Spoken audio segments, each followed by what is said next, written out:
Agaseke k'amakuru mu karere ngapfunduriye mu Burundi. Perezida Ndayishimiye mu Burundi biravuga ko yasabye Bufransa ngo bumuhuze mu biganiro n'u Rwanda mu rwego rwo guhosha umwuka muri hagati y'ibihugu byombi mu kuza kwa 2023 nibwo umwuka wongeye kuba mu hagati y'u Rwanda n'u Burundi nyuma y'uko Gitega ishinja Kigali ku mugaragaro kugira uruhare mu bitero by'umutware zitabarogabye ku butaka bw'u Burundi mu mpera za 2023. Burundi muri Mutarama mu mwaka ushize bwahise bufata icyemezo cyo gufunga imipaka ibuhuza n'u Rwanda burahira ko butazayifungura na rimwe kugeza igihe u Rwanda ruzabuhera buvuga ko bagize muri kudeta yapfubye 2015.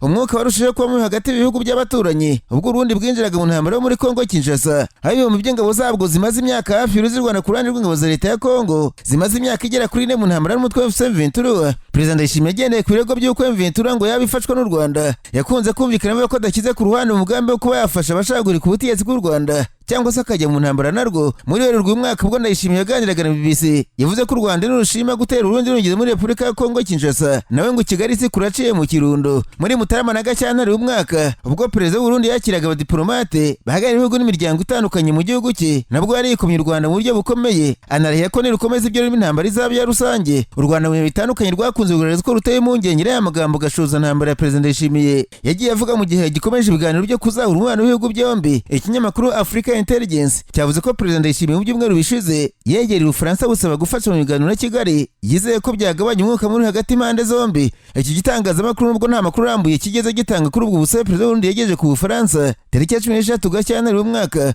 yatangaje ko yaganiriye n'ibihugu by'inshuti z'u Rwanda bikamwizeza ko rutazigera rutera igihugu cye. Yanditse ku rwego rwa X ati nyuma y'ibiganiro yagiranye n'ibihugu by'inshuti z'u Rwanda abari biteze gukomeje igitero cy'u Rwanda ku Burundi basubiza amerwe mu isaho mbere yo gusaba abaturage be gukomeza kuryamira amajanja nguko nta wuzi umunsi w'igisambo. Ndayishimiye kandi amakuru ava ku M23 afata imijyi ya Guma na Bukavu afite ubwo bari mu ngenge z'uko u Rwanda rushobora kumushoza w'intambara ibyongerewe kuba ngo rwari rufite umugambi wo kwagura imbibi zarwo nk'uko ikinyamakuru Africa Intelligence cyabitangaje. Iki gitangazamakuru cyavuze ko mu guca buko yarokoka Perezida w'Uburundi musibye gusaba ibiganiro n'u Rwanda ari no gutekereza uko yacana umubano leta ya Kongo Kinshasa nk'uko bisabwa na M23 ubwo mu ntangiriro z'ukwezi yakiraga intumwa zayo mu Burundi ubusabe bwo guhagarika imikoranire ngo Perezida Ndayishimiye yanamugejejwe na ofisiye bo mu ngabo ze bashinja Perezida Ndayishimiye kuba nta bushobozi afite bwo gukemura ibibazo by'umutekano byugarije igihugu cye. Ikindi akaba arananiwe gushyira mu bikorwa ibyo yari yemereye Burundi. Hejuru ibi nuko mu gihe M23 yabifashe umujyi wa Uvira yahita ifunga umupaka wuzuriye mujyi n'u Burundi nyamara usanzwe uri ingenzi cyane ku gihugu cy'u Burundi mu bijyanye n'ubukungu kubera amafaranga akomoka ku bucuruzi ukinjiriza. Nararanganije amaso ibinyamakuru byandikirwa muri Kongo Kinshasa abanyamakuru bakiza amakaramu ku mpapuro barandika banatwiro rya M23 n'abazayendo ushyigikira ubutegetsi bwa Kongo Kinshasa biri mu Rwanda ikomeye mu isantere ya Nyabiyondo iri muri teritwari Masisi muri Kivu Amajyaruguru.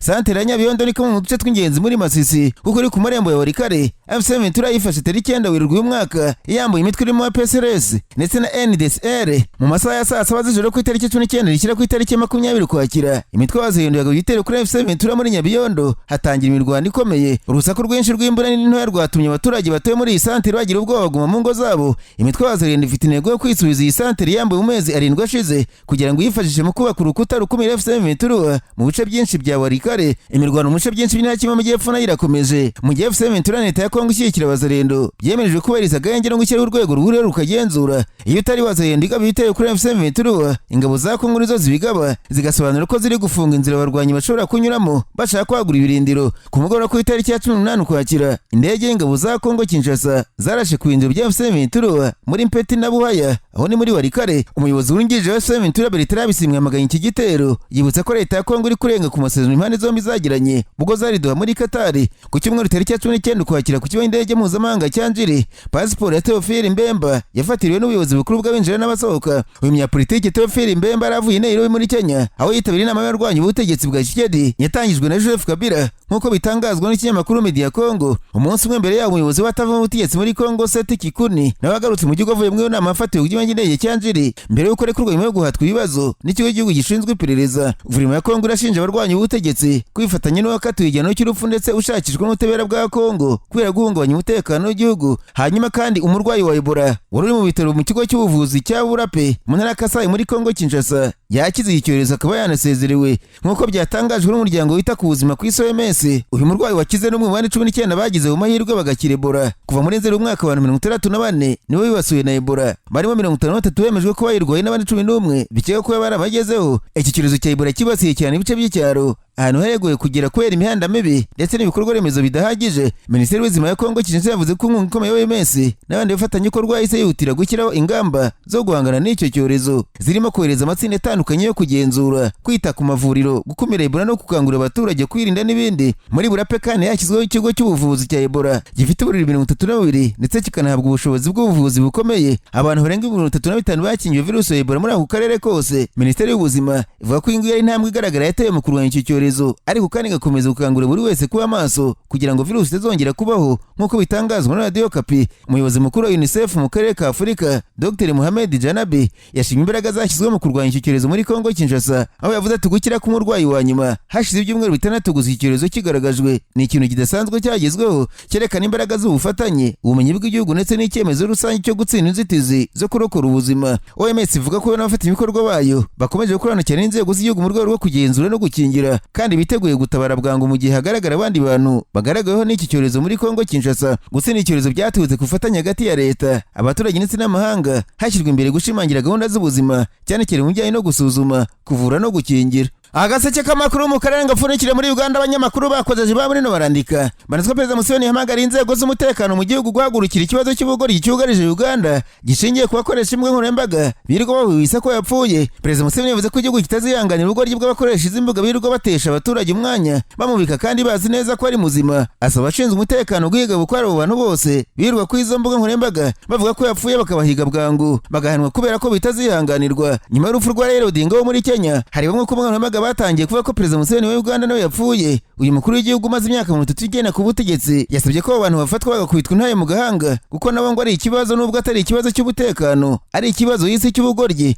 Ariko babiri inyuma bakwiye gufatwa, nubwo aya makuru ari ibihuha, ariko imbuga nkoranyambaga zifite aho zihuriye n'ubutegetsi bwa Perezida Museveni zahise zitangira gutangaza amashusho n'amafoto ya Perezida Museveni mu bikorwa byo kwiyamamaza arimo, nk'ugaragaza ko nta n'igicurane arwaye ari muzima. Ntihazwi imvano yo kuba Museveni yaratangaje ko yapfuye kuko nta n'amakuru y'uburwayi bwagiye hanze, ariko bikeye ko byaba byarakomotse muri Kenya, cyane cyane ku bakoresha amafoto ya nyakwigendera Raila Odinga ari kumwe na Museveni, bagaragaza ko urupfu ruhereye iruhande rumwe hakurikiraho uyu mutegetsi wo muri Uganda. Reka nsoze bambwira ko indangamurage ya Louvre iri Paris mu Bufaransa byabaye ngombwa ko ifungwa mu gihe igipolisi kirimo guperereza ku bajura b'abanyamwuga batwaye imirimbo y'agaciro katagira ingano. Ku manywa y'ihangu abajura bitwaje ibyuma bikata ibirahure binjiye muri iyi nzu ndangamurage isurwa cyane kurusha izindi ku isi, bari bamaze bava bari kuri twa moto tuzi nka scooters, batwaye imirimbo 8 y'agaciro kanini cyane. Byabaye ku cyumweru hagati ya saa 3 n'igice na saa 3:40 ku isaha yaho. Ni nyuma gato y'uko iyi nzu ifunguye imiryango y'ikaza bayisura.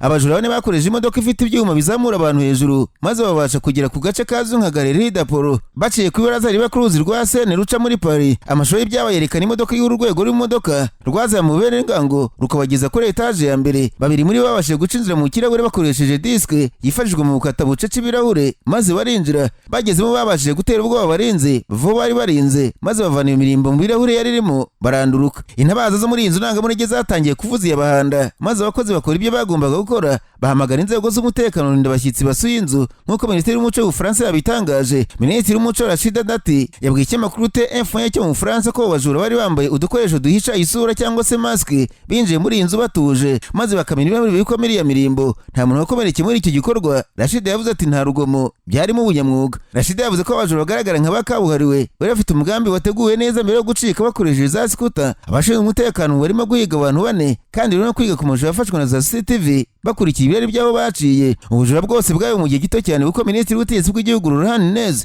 yabwiye Radio France Inter Radio avuga ko mu minota itarenze 7 gusa bwari burangiye. Umwe bari bahari yavuze ko ngo byari igikuba gikomeye ubwo abantu bakurwaga muri iyi nzu ndangamurage imikaza gufungwa. Abategetsi bavuze ko imirimbo y'agaciro katageranwa igera ku 8 yatwawe, irimo yo mu bwoko bwa diadems yambarwa nk'ikamba mu mutwe, imikufi yo mu ijosi, amaherena n'udufashi two ku myenda cyangwa se broche. Iyo mirimbo yose niyo mu kinyejana cya 19 kandi yigeze ko ari ibikoresho by'ibwami. Minisitiri w'Umuco yavuze ko byibwe ari ikamba ry'umutwe n'agafashi byari by'umwamikazi Eugenie wari umugore wa Napoleon wa kabiri. Harimo kandi umukufi ry'agaciro ry'icyatsi kibisi rya emerald n'amaherena ya emerald byari by'umwamikazi Marie Louise. Hari ikamba, umukufi n'amaherena bikoze mu ry'agaciro gakomeye rya safire byari by'umwamikazi Marie Amélie n'umwamikazi Hortense. Hari agafashi k'agaciro kazwi nka bronche loricaire. Iyi mirimbo yibwe igihe itamirijwe utubuye tubarirwa mu bihumbi twa diama n'ayandi mabuye y'agaciro gahebuje. Indi mirimbo ibiri irimo ikamba ry'umwamikazi Eugenie yatoraguwe hafi y'aho ubwo bujura bwabereye, bisa naho yataka bwoba bene ngango bari banduruka bagenda. Minisitiri Runeze yasobanuye iby'imirimbo yibwe nk'ibintu by'agaciro utabara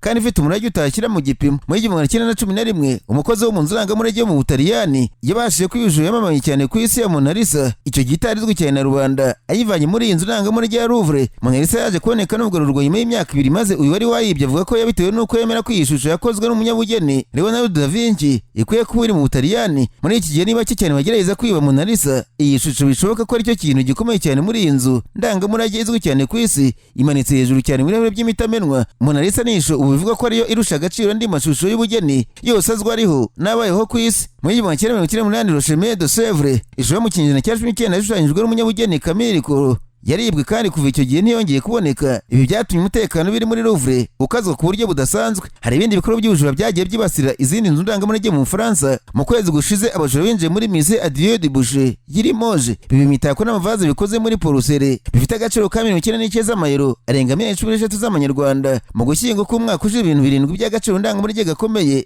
byibwe muri Musée Kunyakje mu murwa mukuru. Bitanu ibyo byafashwe mu minsi mike. Muri uku kwezi kandi abajura bitwaje intwaro binjiye muri Musée i Burundi barasa amasasu maze babasha kwiba ibikoresho by'ubugeni by'agaciro ka $1 million z'amayero.